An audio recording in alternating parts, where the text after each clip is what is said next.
Online betting और casino की दुनिया एक मकड़ी के जाल जैसी है।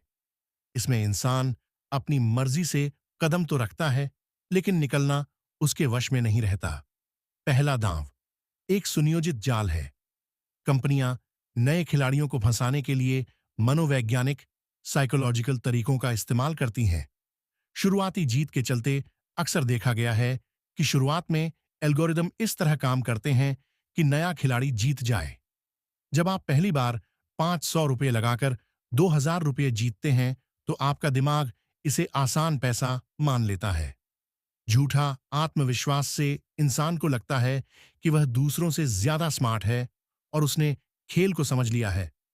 यही वह मोड़ है जहां से बर्बादी शुरू होती है।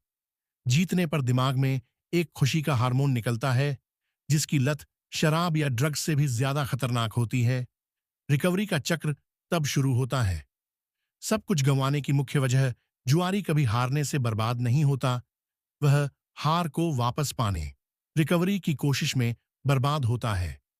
उधार का बोझ होता है। जब अपनी बचत खत्म हो जाती है, तो इंसान दोस्तों, रिश्तेदारों और फिर बैंक से लोन लेने लगता है। वह सोचता है, बस एक बड़ी जीत मिल जाए, सबका कर्जा चुकाकर छोड़ दूंगा। तर्क का खत्म हो जाता और नुकसान होने पर इंसान का दिमाग तार्किक रूप से सोचना बंद कर देता है। वह गुस्से और हताशा में और भी बड़े दांव लगाने लगता है। दलदल में धंसना। रिकवरी के चक्कर में लिया गया कर्ज इतना बढ़ जाता है कि इंसान उसे चुकाने के लिए फिर से जुआ खेलता है।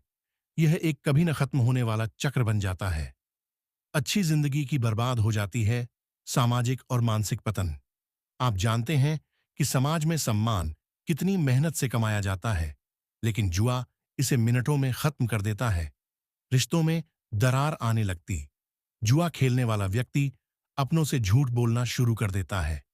जब घर वालों को पता चलता है कि बरसों की कमाई और जेवर दांव पर लग चुके हैं, तो भरोसा टूट जाता है।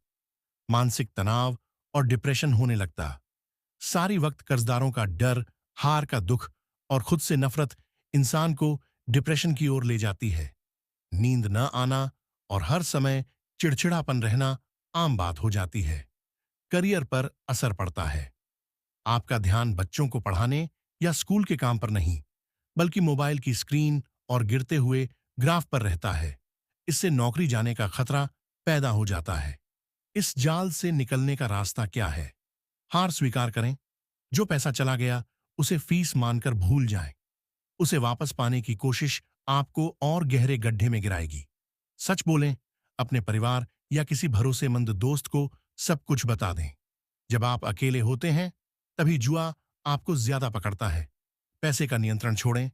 अपने बैंक अकाउंट और कमाई का नियंत्रण अपने माता पिता या जीवन साथी को सौंप दें। अपने पास सीमित कैश रखें। ऐप्स को ब्लॉक करें। सभी बेटिंग ऐप्स डिलीट करें और फोन में ऐसे फिल्टर लगाएं जो इन वेबसाइट्स को ब्लॉक करें। विवेक जी एक शिक्षा समाज की नींव होता है। जुआ उस नींव को खोखला कर देता है।